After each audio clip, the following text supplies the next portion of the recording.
Avatar The Last Airbender is my favorite show of all time. Yeah, you heard that right.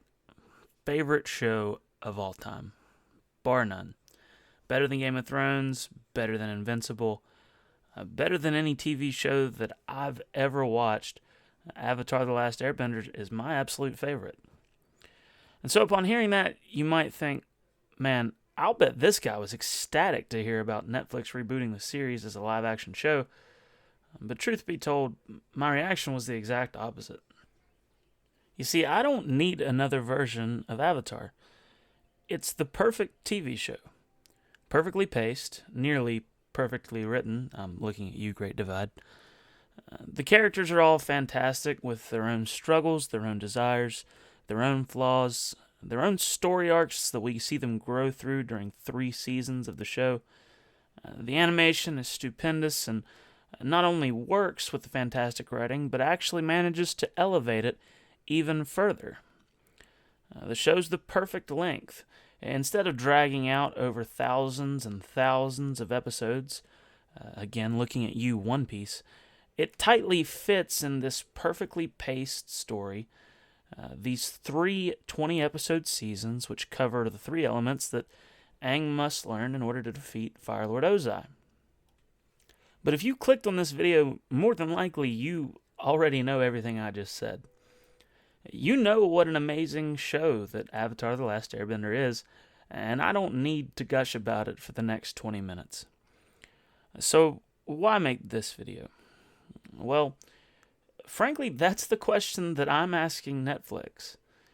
Why does this new show need to exist? Why do we have to remake Avatar? Did we lose the original show? Well, that's kind of weird because I've got the box set sitting on a shelf in my bedroom right now. No, the original show still exists in its entirety. You can still find it easily. So why do we need to remake it? Simply put, I believe that there are 2 answers to this question, those being money and a lack of creativity. You see, they want the money, but they don't want to accept the requirement of thinking creatively.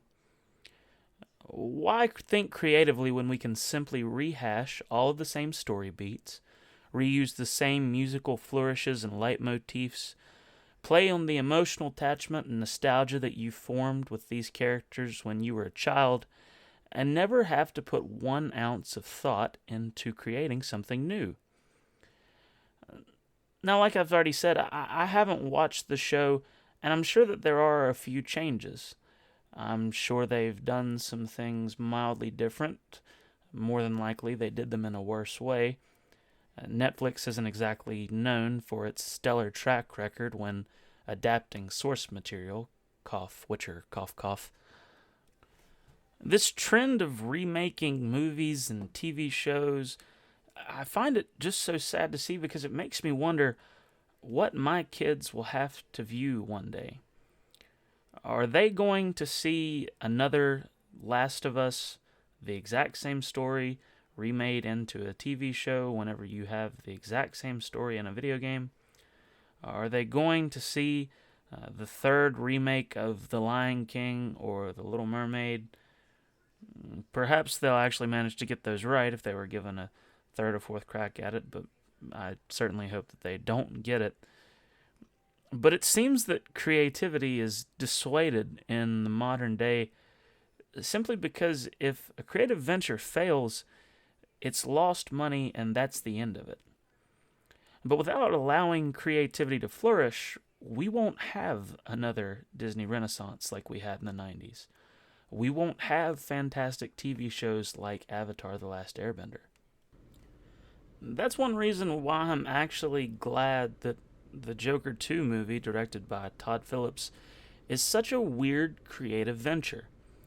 The first movie was emotionally stressful. Frankly, it was difficult to watch at times. And then they announced the second movie and you expect the exact same thing. But for some unbeknownst reason to everybody, Joker 2 is going to be a musical. That's weird, man. I don't get why they're doing it, But my goodness, is it creative. And I'm actually really excited to see what they do with it. I had literally zero interest in seeing Netflix's Avatar. I've already seen it. I know what happens. What's the point? This leads me to my last thought, which is this. I'm glad Avatar was remade.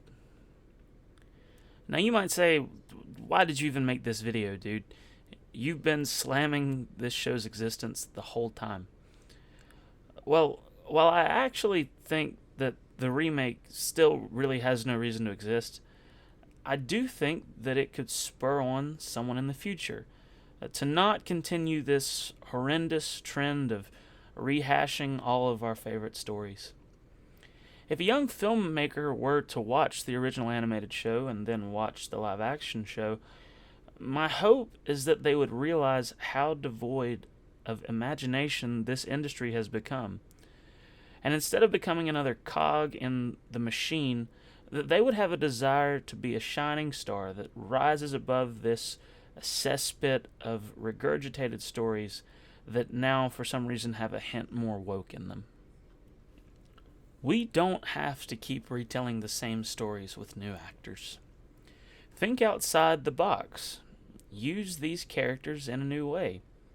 Heck, continue the original story in some capacity. Why in the world didn't we get to see Aang and the gang when they were all grown up? I know that the story continues in the comics, and I know that Korra exists even if I refuse to acknowledge it, but there are still stories that can be told with these characters. 3 seasons was great.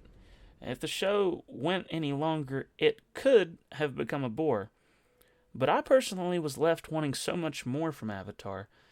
And if we're going to keep using the license, why not do it in a respectful way where we keep telling good stories with good lessons and interesting characters? I'm down to see more Avatar, but I've already watched Avatar through multiple times. I don't need to see it in a less colorful, less imaginative, less fun way, all while paying Netflix a subscription to do it. I didn't watch the Avatar remake, and more than likely, I'm never gonna. Anyways, that's all I've got for you today, guys. Take care.